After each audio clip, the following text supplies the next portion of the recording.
Bonsoir, merci d'assister à ce live Studyrama TV consacré ce soir au BBA international du groupe Subdeco La Rochelle. Je reçois pour en parler Caroline Hermé. Bonsoir Caroline. Bonsoir Karine. Vous êtes directrice de ce programme BBA international.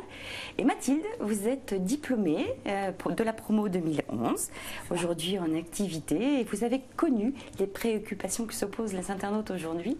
Vous allez les aider à y répondre par votre parcours, votre expérience, vos séjours à l'international. Et aujourd'hui, je crois savoir que vous faites une belle carrière à l'international. C'est ça. Tout nous dire. Alors, plaisir. Le BBA, 3 lettres. Oui. Moins connu que le MBA, mais au demeurant, très en vogue, BBA. Qu'entend-on par le programme international BBA? Alors, BBA, ça signifie Bachelor in Business and Administration. Donc, c'est un programme qui correspond à la norme internationale. C'est un programme bachelor. Et ce que les Français ne savent pas forcément, c'est que la majorité des programmes bachelor à l'international sont en 4 ans et non pas en 3 ans. Donc en France, nous avons l'habitude d'avoir des programmes bachelor en 3 ans, qui sont des programmes qui préparent au poste de middle management, d'accord, à Bac+3, des postes opérationnels en entreprise. Les programmes BBA, eux, sont des programmes en 4 ans qui amènent à des postes de management, donc ce sont des masters 1, et ils ont une vocation à ouvrir en tout cas les expériences et les contenus pédagogiques sur des problématiques internationales. Ça ne veut pas dire forcément travailler à l'international, mais ça veut dire mettre l'international au cœur de la réalité de l'entreprise et du développement de l'entreprise. Tout voilà. En ayant une grosse donne internationale, une grosse dimension. Oui, tout à fait. C'est-à-dire que sur les 4 années de formation, par exemple au BBA La Rochelle, les étudiants vont passer 2 ans à l'international, soit dans le cadre de stages, mais je pense que Mathilde vous en parlera mieux que moi, soit dans le cadre d'une expatriation académique pour avoir un double diplôme à l'étranger dans une université partenaire ou partir en échange simple. Oui. Je sais que le groupe La Rochelle est très attaché au programme en 4 ans. C'est pas fréquent en France. Vous avez tenu ce programme pendant une longue durée. Maintenant, aujourd'hui, c'est très en vogue. Ils émergent un peu partout. Comment se positionne-t-il au plan sur l'échiquier international? Alors, tout d'abord, La Rochelle a été une des premières écoles à créer ce programme, à lancer ce programme en France. Donc, c'était en 1991, donc ça remonte à quelques années. C'était quasiment hier. L'avantage de ces programmes, c'est que justement, sur 4 années, on peut expérimenter d'autres vécus, à la fois en entreprise, en université à l'étranger. Les thématiques aussi d'apprentissage peuvent être plus larges puisque vous avez une année supplémentaire et cette année supplémentaire est extrêmement importante. Et ensuite après ce sont des programmes qui sont un subtil mélange entre le management, l'apprentissage du management à l'international, mais aussi tout ce qui correspond à la culture contemporaine. Voilà. Donc les enjeux géopolitiques, les problématiques de natalité, les licornes, les nouvelles zones économiques. Donc c'est un programme qui est vraiment complet et je pense que pour un étudiant qui se dit « je veux travailler dans l'entreprise mais je ne sais pas ce que je veux faire », ou travailler dans une organisation aussi, puisque chaque fois on parle de l'entreprise, mais c'est toute activité qui met en relation les gens. Finalement, ça peut être une ONG, une association ou une entreprise un peu plus classique. Tout étudiant donc qui dit « j'aimerais bien travailler dans ce secteur, mais je ne sais pas quel type de métier, je ne sais pas dans quel pays, quel environnement », les programmes comme celui du BBA permettent justement à l'étudiant d'avoir une certaine maturation de son projet tout au long des 4 ans et à la fin de la dernière année, je pense être beaucoup plus à même de dire ce qui l'intéresse et ce pourquoi il est fait. On y reviendra sur comment entrer dans le BBA parce que c'est après le bac et est-ce qu'il faut une appétence pour l'international tout de suite? Mais on va revenir à Mathilde, vous êtes rentrée dans ce programme. Exactement. Pourquoi le choix de La Rochelle en particulier? Alors, pourquoi La Rochelle? Parce que je cherchais un programme vraiment international. Donc j'avais vraiment cette volonté de partir étudier et travailler à l'étranger. Et j'ai trouvé ce programme par bouche à oreille en fait sur un forum, et en discutant avec les étudiants sur le forum, je me suis rendu compte que c'était vraiment un programme qui me correspondait. J'avais envie de pouvoir plus tard travailler en anglais, en espagnol, et donc j'ai décidé de postuler à ce programme. J'ai été sélectionnée. Alors avec du recul, donc avec maintenant 7 ans d'expérience, je confirme, enfin je regrette vraiment pas mon choix. Je pense que c'est un très bon choix pour les étudiants qui ont envie d'évoluer dans un milieu international. J'ai eu la chance de partir travailler et étudier à l'étranger. Donc j'ai étudié par exemple 1 an au Mexique. J'ai obtenu un double diplôme, une année vraiment exceptionnelle avec énormément de contacts, aussi bien mexicains, mais aussi avec des contacts avec d'autres étudiants, d'autres universités qui m'ont beaucoup apporté. J'ai aussi travaillé à New York, j'ai fait un stage là-bas, donc c'est pareil, ça m'a permis aussi de maîtriser la langue anglaise, qui m'a ensuite permis d'obtenir un job à Londres où j'ai débuté ma carrière, et maintenant je travaille en France, mais sur des marchés internationaux. Donc c'est vraiment des compétences et des qualités que j'ai obtenues lors de ce programme à Subdeco La Rochelle. Si je vous écoute, si je vous entends bien, vous avez de votre stage, vous avez construit votre carrière, vous avez fait un tremplin vers la vie professionnelle dans la même entreprise? Oui, c'est ça. Donc mon stage de fin d'études m'a permis d'obtenir mon premier emploi à Londres dans une multinationale.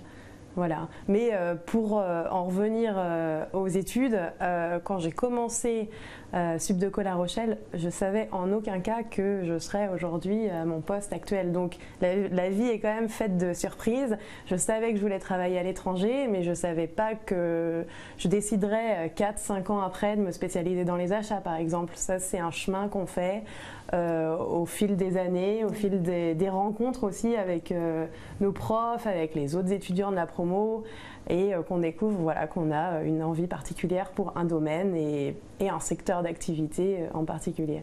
C'est vrai qu'en terminale, les achats, ça ne nous parle pas trop. Non, mais c'est vrai. Pas du tout, même. Pas du tout. Pas du tout. Ils veulent tous faire du marketing, mais au final, ils ne font pas. Il y en a beaucoup moins qui se tournent vers le marketing, finalement, à la fin de la formation qu'au début.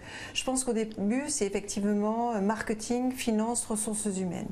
Et ensuite, après, justement, par les enseignements, les modules, ils voient toutes les subtilités qui existent au niveau des différents postes, profils.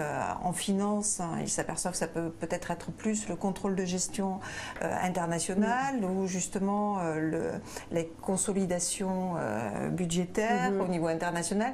Donc c'est pas forcément la finance pure qui peut les intéresser. Le marketing, là aussi, ça peut être sur des études de marché international, mais ça peut être sur la gestion des marques et la préservation des marques à l'international.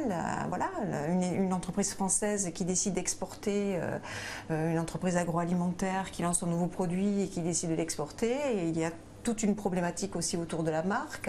Et il y a des spécialistes là-dedans qui existent. Il y a des jeunes aussi qui se disent je veux faire du marketing, chef de produit, et ils s'aperçoivent qu'ils vont plutôt être sur une partie effectivement étude de marché, mais qui va être sur l'anticipation de tendances vestimentaires, d'utilisation des nouvelles technologies, voilà. Donc tout ça, ils le découvrent au fur et à mesure, et ça, c'est tout l'apport à la fois des enseignants-chercheurs qu'ils vont trouver au niveau de l'école, mais aussi des professionnels qui vont venir, des conférences avec des anciens aussi qui sont passés par là, qui viennent aussi leur dire coucou, il y a d'autres métiers qui apparaissent et qui existent et ça peut vous intéresser.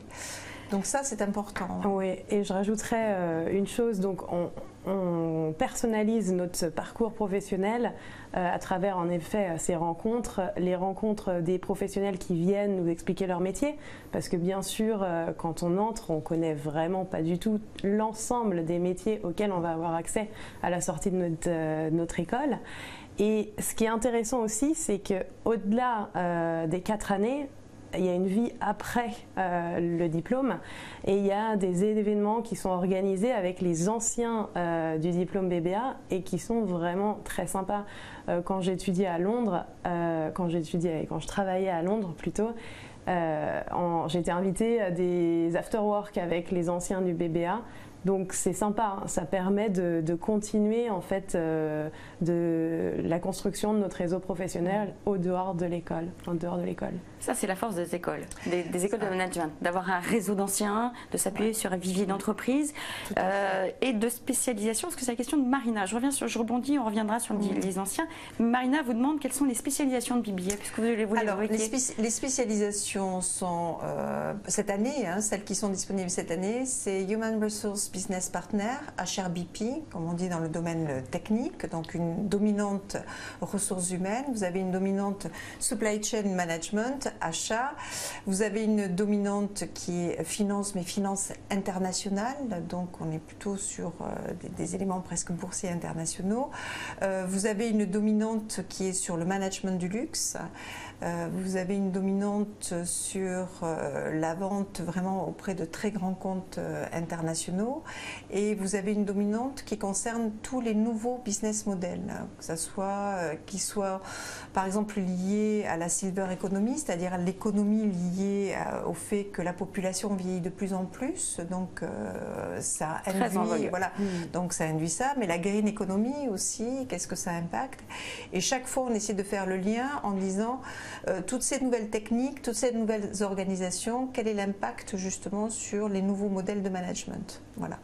C'est pour ça qu'il est intéressant justement d'être dans des écoles qui sont à la fois, qui peuvent être visées, accréditées au niveau international, parce que les enseignants sont de vrais enseignants-chercheurs et aussi ils préparent au métier de demain. Voilà. Ce qu'on apprend dans les écoles va être très rapidement obsolète parce qu'on est dans un monde qui évolue très très vite. Ce qui est important, c'est de donner aux étudiants une capacité à apprendre et presque à s'auto-former par rapport justement à ces nouveaux environnements. Et cette agilité intellectuelle, elle est donnée à la fois dans la salle de cours, mais elle est donnée aussi par toutes les expériences internationales que les jeunes vivent en dehors du campus de La Rochelle. Vous confirmez cette agilité, puisque quelque part les spécialisations d'il y a 7 ans n'étaient pas forcément, enfin d'aujourd'hui ne sont pas forcément celles que on vous a proposées il y a 7 ans. Oui. Il y a une réactivité des écoles face au marché de professionnels. Cette agilité, vous l'avez, comment la voyez-vous au quotidien dans votre vie professionnelle? Alors en effet, pour rebondir sur ce que vous disiez, je pense que l'école nous apporte une véritable boîte à outils qui va nous permettre plus tard de nous adapter à nos entreprises qui seront toutes différentes et à un métier qu'on va apprendre aussi en entreprise. Donc on a dans ce programme, on apprend toutes les bases solides de chaque fonction et qui vont ensuite nous aider à être solides sur un métier, à nous perfectionner et à devenir d'excellents, on va dire, managers, quelle que soit la fonction qu'on occupe en entreprise. Elle nous apprend aussi à être sociable grâce à l'ensemble du programme d'expatriation et à toutes les activités qu'on fait aussi avec les étudiants au sein du campus. C'est pour ça qu'on appelle ça le Global Manager? Tout à fait, oui, c'est presque un manager à 360 degrés parce qu'il doit avoir ses compétences, j'allais dire, techniques, opérationnelles. Ça doit être aussi quelqu'un qui est capable d'anticiper le monde. Donc il faut qu'il ait une très solide culture générale, j'allais dire presque géopolitique, des enjeux du monde contemporain. Donc ça me paraît vraiment important. C'est aussi, et ça c'est vraiment la spécificité de La Rochelle avec la mission Humacité, c'est aussi, nous on souhaite que ça soit un management humain. Et c'est certainement une des différences de La Rochelle par rapport à d'autres écoles, hein, puisque bon, il y a quand même un fond commun à toutes les écoles, le management, on ne l'invente pas, voilà, le management reste le management. Après, c'est plutôt la manière de l'approcher, de l'apprendre, de le vivre, et c'est aussi, par la mission Humacité, c'est de dire à tous ces jeunes qui vont être nos futurs responsables demain, c'est de leur dire, n'oubliez pas de placer l'humain au centre de vos décisions, c'est-à-dire quoi qu'il arrive. Et La Rochelle a été clairement positionnée sur ce segment-là depuis sa création, c'est-à-dire depuis 30 ans. Donc on est vraiment sur le fait de dire cette dimension humaine, vous ne pouvez pas l'évacuer, il faut qu'elle soit vraiment au centre de vos préoccupations. Alors je connais beaucoup de candidats qui choisissent La Rochelle pour la mission Humacité, mais est-ce que vous pouvez nous rappeler en quoi elle consiste et vous l'avez vécu? Alors oui, pas de la même manière qu'elle est proposée maintenant, mais j'ai eu la chance de travailler dans une association au Mexique. J'allais rencontrer les élèves dans les écoles et je donnais des cours sur des thèmes qui étaient assez forts, donc auprès des enfants et des étudiants. Donc ça m'a apporté beaucoup. En effet, pour rebondir sur ce qu'on vient de dire, il ne faut jamais oublier le point humain de notre métier.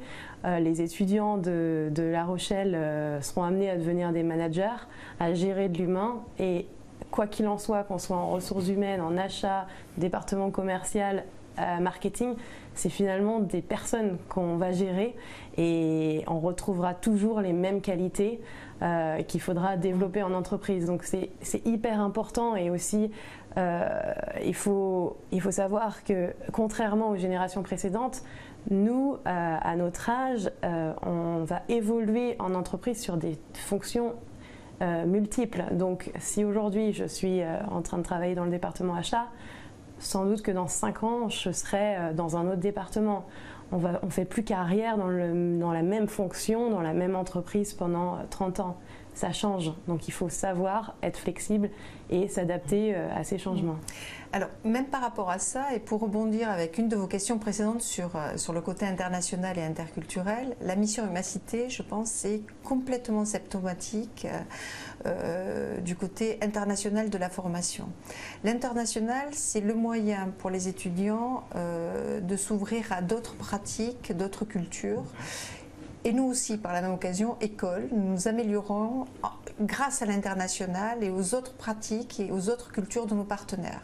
La mission Humacité, clairement, a été initiée à Guanajuato, au Mexique. Donc c'est vraiment un élément qui fait partie de l'ADN de Guanajuato. Et c'est parti de là. C'est-à-dire, lorsque notre précédent directeur, Daniel Perron, qui est parti à la retraite maintenant, a visité Guanajuato, il a dit, mais bien sûr, c'est ça. C'est-à-dire que la mission Humacité permet, donc c'est une mission qui est bénévole, solidaire et qui permet pendant 2 mois à des étudiants d'être vraiment au contact de populations qui ont besoin d'eux. Alors ça peut être les Restos du Cœur en France, hein, ça n'a pas besoin forcément d'être à l'international, ça peut être dans des orphelinats, ça peut être sur du soutien scolaire, ça peut être auprès d'enfants autistes, donc on a vraiment tous les cas de figure, les blouses roses, mais en tout cas c'est de se rendre compte là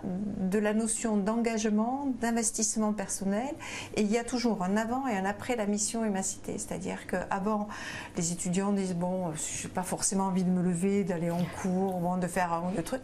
Après la mission Humacité, s'ils se disent il y a quand même le sens de la parole donnée, de l'engagement, et c'est important. Quand vous travaillez dans un orphelinat que vous devez faire cours, vous ne pouvez pas dire à des gamins qui vous attendent j'ai fait la fête hier soir, je ne peux pas me lever, je n'aime pas. Parce que eux vous attendent, les étudiants, non. Eux vous attendent et en tout cas, ils ont besoin de vous. Donc tout de suite, c'est aussi par cette exemplarité vécue sur le terrain qu'il y a des notions différentes qui sont accessibles auprès des jeunes. Et les jeunes, globalement, alors là, Mathilde, peut-être vous me contredirez, vous me direz, mais y compris leur famille, et les intervenants et nous, équipe pédagogique aussi, on dit il y a un avant et un après. On en revient enrichi, humble. Fort humble. Ça, c'est sûr. Fort des autres. On sort de notre zone de confort. Parce que même quand on est étudiant à l'étranger, et moi j'étais donc étudiante au Mexique, on avait la belle vie étudiante avec les étudiants mexicains. on faisait la fête, on travaillait beaucoup. Hein. Mais pas que, mais pas que, je tiens à le souligner. Mais c'est sûr que c'est la vie étudiante. C'est la vie étudiante, c'est la belle vie propre des étudiante. écoles. Voilà. Mais c'est sûr que quand on se retrouve devant une classe d'enfants mexicains à qui on doit expliquer comment se nourrir, quels aliments est-ce qu'il faut manger et quels aliments il ne faut pas manger, il faut éviter de manger.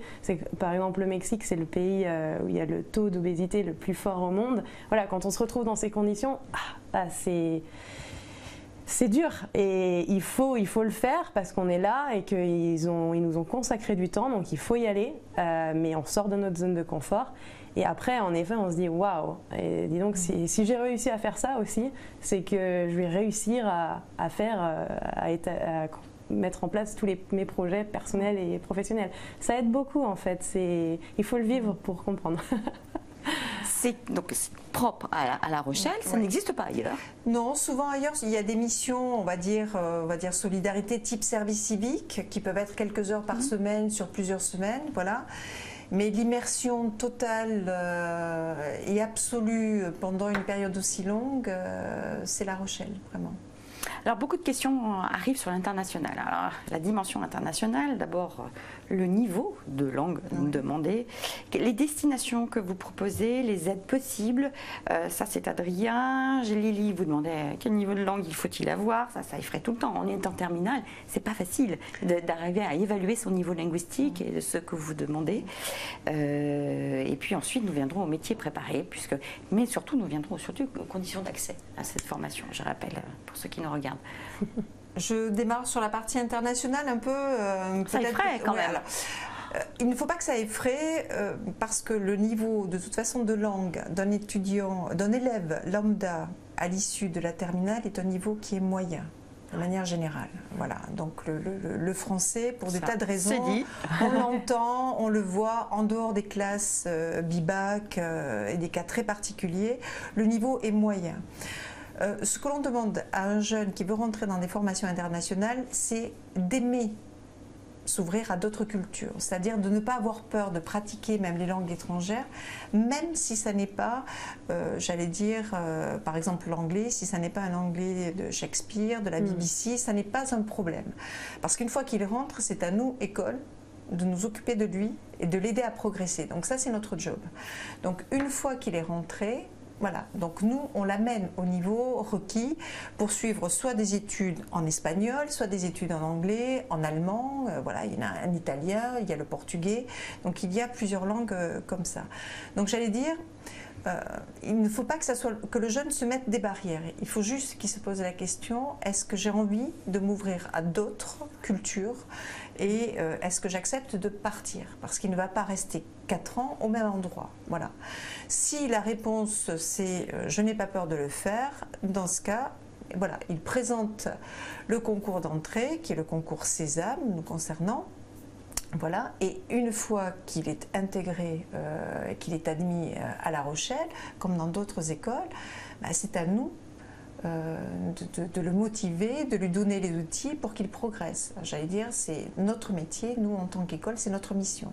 Et vous l'aidez à préparer son séjour académique. Il y a le service des relations internationales, ça c'est une particularité. Donc ça, on l'aide bien évidemment à le préparer, mais surtout on l'aide à faire des choix parce que apprendre au Mexique, c'est complètement différent d'apprendre par exemple en Finlande, d'apprendre en Espagne, d'apprendre en Russie, en Chine, au Japon. Vous avez des partenaires au quatre coins du monde. On a des partenaires partout, mais chaque système est complètement différent. Donc tout l'objet aussi du programme, tout l'intérêt du programme, c'est de bien présenter aux jeunes les différents modes d'enseignement, parce qu'un jeune ne va pas s'épanouir partout, donc il faut qu'il soit aussi conscient de ce qu'il recherche lui à l'étranger. Et ensuite après, on n'envoie pas un jeune qui n'a jamais fait espagnol, qui n'aime pas du tout l'espagnol en Espagne ou dans des pays type Mexique. Après, notre rôle à nous en tant qu'école, c'est de faire les bons mariages, c'est-à-dire c'est de trouver la bonne université pour le bon étudiant et le bon étudiant pour la bonne université. Voilà. Et ensuite, si je peux rajouter quelque chose, l'étudiant qui va aller étudier à l'étranger ou aller travailler en entreprise à l'étranger n'aura pas le choix en fait. Personne ne parle français dans une entreprise anglophone, donc l'étudiant n'aura pas le choix. Donc il faut parler, parler, parler. Et quoi qu'il arrive, on progresse que de cette manière-là. Et on s'en fiche de l'accent. Les Anglais, quand ils parlent français, déjà il y en a très peu, mais ils auront forcément un énorme accent français. Donc c'est pareil, il faut y aller, il faut parler, parler, parler. C'est que comme ça qu'on progresse. Donc en général, à l'étranger, les Français sont quand même hyper bien accueillis. Quand je travaillais à Londres, les Londoniens étaient en général hyper impressionnés que je sache parler et dans n'importe quelle condition avec eux, dans n'importe quelle circonstance. Mais même si mon anglais n'était pas parfait, donc il faut vraiment ne pas avoir peur, ne pas être timide et parler quoi qu'il en soit, même si on fait des erreurs, même si on n'a pas l'accent parfait, on progresse que comme ça. Et même financièrement, puisque vous parlez des aides, oui, il y a la énormément d'aides pour étudier ou faire des stages à l'étranger. Donc là, je pense aussi que beaucoup de familles ne connaissent pas tout le système de bourse qui existe, soit via Erasmus, soit par les conseils régionaux. Donc c'est aussi toute une information que nous donnons aux familles, mais il existe beaucoup d'aides qui permettent à des étudiants de partir, par exemple, entre 500, avec des aides aux alentours de 500 € par mois, qui permettent quand même de soulager les familles grandement au moment de cette expatriation. Donc tout ceci aussi est bien expliqué. Quand on est en terminale, on voit les pays européens, on a du mal à se projeter dans d'autres pays qui sont plutôt lointains. Vous avez changé d'avis, vous aviez peut-être un parcours tracé en terminale. Est-ce que cette école vous a aidé à trouver votre orientation internationale? Oui, bien sûr. En entrant dans le programme, je ne savais pas du tout que j'allais étudier au Mexique. C'est les rencontres avec les anciens étudiants qui m'ont motivée à aller vivre là-bas pendant 1 an. C'est souvent, la vie est faite de rencontres, donc c'est souvent ces rencontres-là qui définissent finalement notre parcours à l'international. On est bien encadré, on a des présentations de toutes les universités, on peut poser des questions aux étudiants des niveaux d'au-dessus, etc. Donc on a quand même un grand nombre de sources d'informations disponibles. C'est vrai que votre BBA appartient à un groupe d'écoles où rayonne le programme Grande École et d'autres programmes internationaux. Donc vous avez la force d'un service international, d'un service entreprise. Tout à fait. Il y a un soutien phénoménal. Tout à fait, oui. Il y a des services supports qui sont extrêmement importants, à la fois pour nous, un programme, mais aussi pour les étudiants et pour les familles. Aussi, c'est extrêmement rassurant. Les étudiants peuvent nous joindre 24 heures sur 24 parce que comme ils sont partout dans le monde, les fuseaux horaires ne comptent plus. Donc les étudiants comme les familles ont nos coordonnées, ils peuvent nous joindre 24 heures sur 24, quoi qu'il arrive. Donc il n'y a pas de souci. Au niveau international, aussi l'avantage d'être dans un groupe, c'est que par exemple un étudiant, alors j'allais dire pour schématiser, chaque programme a des accords qui lui sont plus particulièrement dédiés, des partenariats internationaux, voilà. Un étudiant qui dit écoutez, moi je sens que j'ai envie de travailler vraiment dans le tourisme et j'aimerais une université où je puisse prendre des modules ou des électifs liés au tourisme. Dans ce cas, on peut aller vers l'école de tourisme et dire bon voilà, il y a tel accord, est-ce que cet étudiant peut prendre une place par rapport à son projet personnel? Et donc il y a des échanges, voilà, justement on peut profiter aussi des accords internationaux des autres programmes du groupe. Puisque le groupe accueille une école de tourisme, par exemple. Voilà. Donc il y a 5 grandes écoles au niveau du groupe Subdeco La Rochelle. Donc c'est une école qui est relativement importante. Et chaque école a développé des partenariats propres qui sont typés et orientés en fonction justement de la nature des écoles. Et lorsqu'un étudiant regarde dans le panier à côté, dit telle école m'intéresserait bien parce qu'il y a de l'art dedans, de la culture ou du sport. Moi je suis sportif de haut niveau, j'aimerais bien utiliser ce partenariat. Il y avait vraiment une entraide au niveau des différents programmes. Donc ça c'est important. Alors apparemment, il y en a beaucoup qui sont convaincus, mais ils vous demandent comment intégrer ce concours. Beaucoup se posent la question du concours Sésame que vous avez rejoint. Oui. La dimension internationale de votre programme vous a fait rejoindre un concours d'école à dimension internationale, à vocation internationale. Est-ce que c'est si compliqué d'entrer au BBA? Alors, exigeant? Alors, je crois que le mot concours en France fait vraiment peur. C'est-à-dire dès qu'on dit qu'il y a une sélection d'étudiants, puisqu'un concours veut dire uniquement sélection, les gens sont effrayés. Je pense qu'il ne faut pas qu'il le soit. La sélection existe dans tous les pays du monde. Voilà. Donc un étudiant qui passe Sésame va avoir des épreuves écrites qui sont une dissertation de français, des QCM de logique et des QCM de langue. Donc des choses qu'il connaît déjà. Il peut s'entraîner puisqu'il a les annales, il a 10 ans d'annales du concours Sésame à disposition gratuitement, donc il n'hésite pas vraiment. Et ensuite après, la sélection véritable pour moi se fait au moment de l'entretien de motivation. C'est-à-dire lorsque l'étudiant est admissible, il va passer les oraux dans les écoles qui les intéressent. Donc si La Rochelle l'intéresse, il va venir chez nous. Et c'est là où la sélection vraiment va se faire.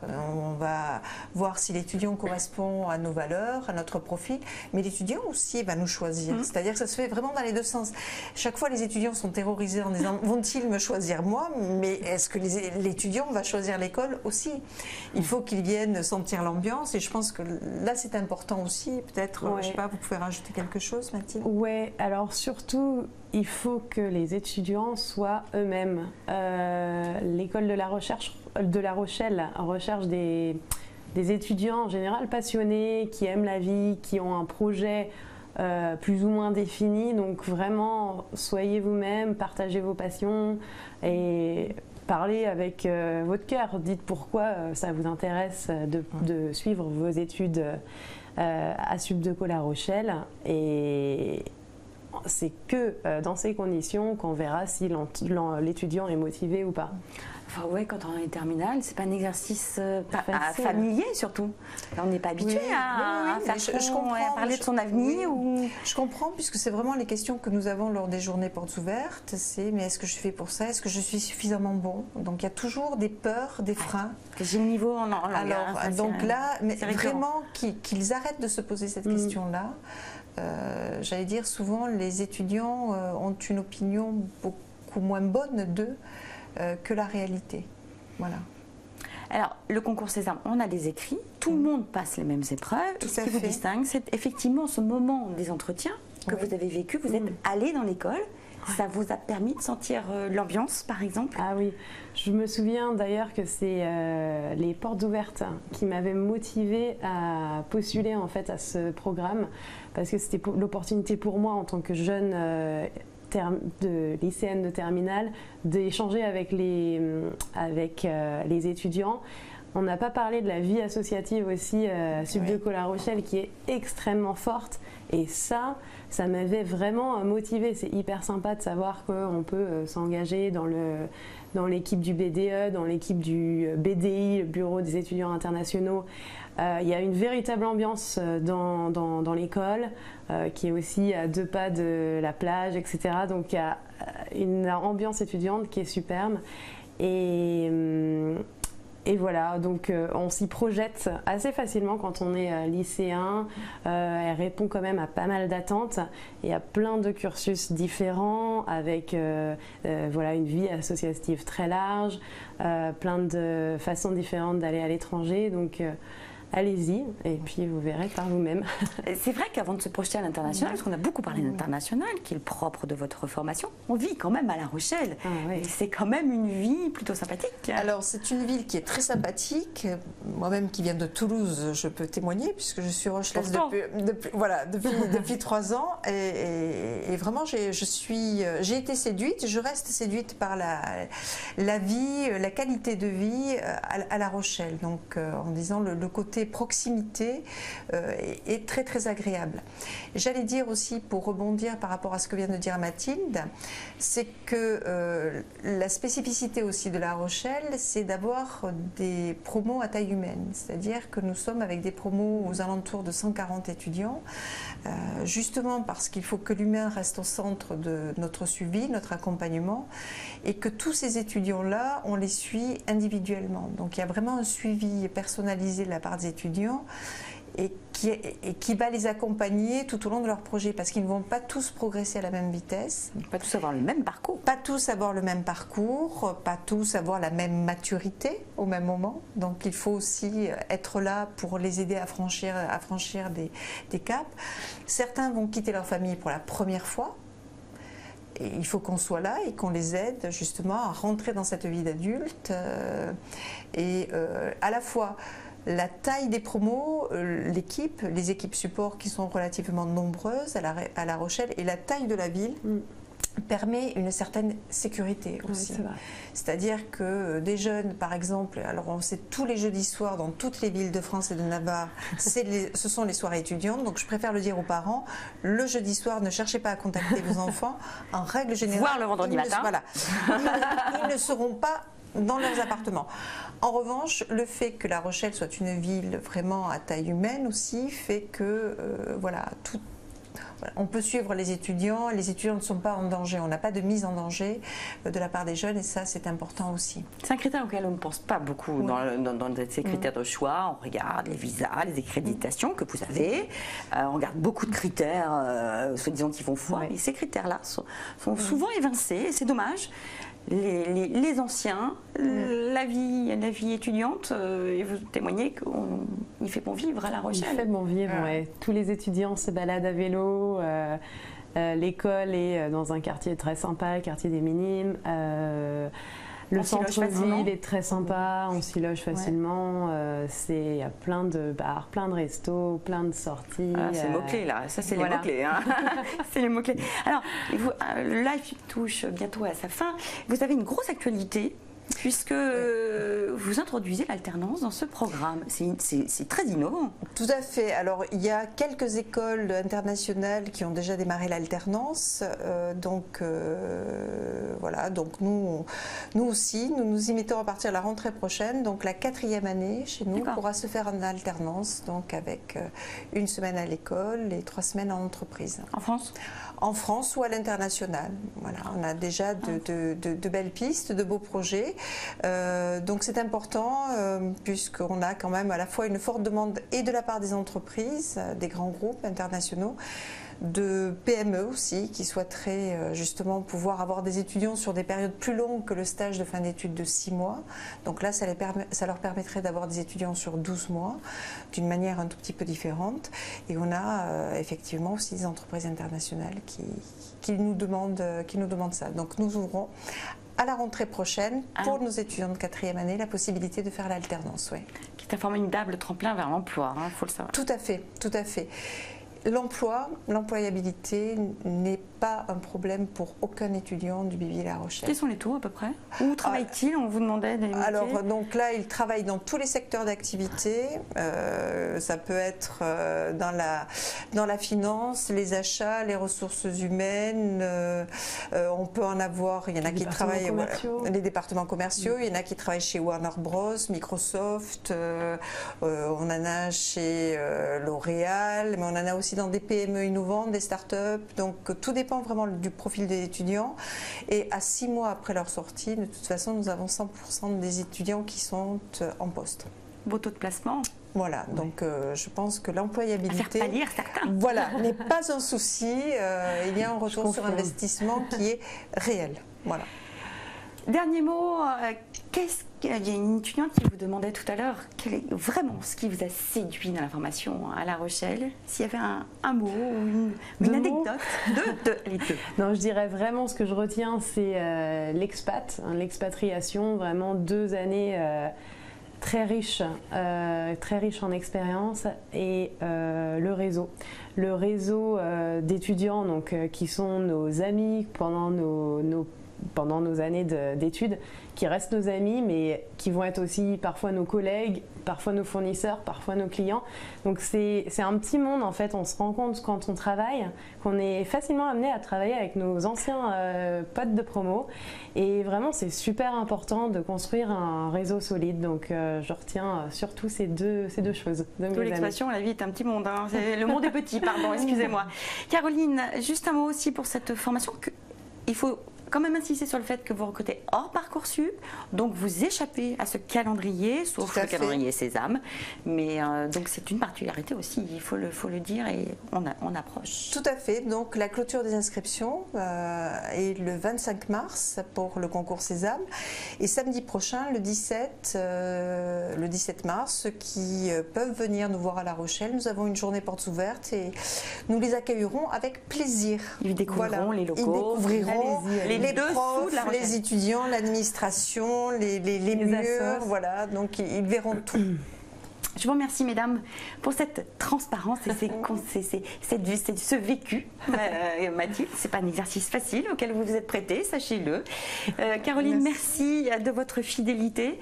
Et à vous, merci d'avoir suivi ce live Studyrama TV. Et à très vite sur une autre émission.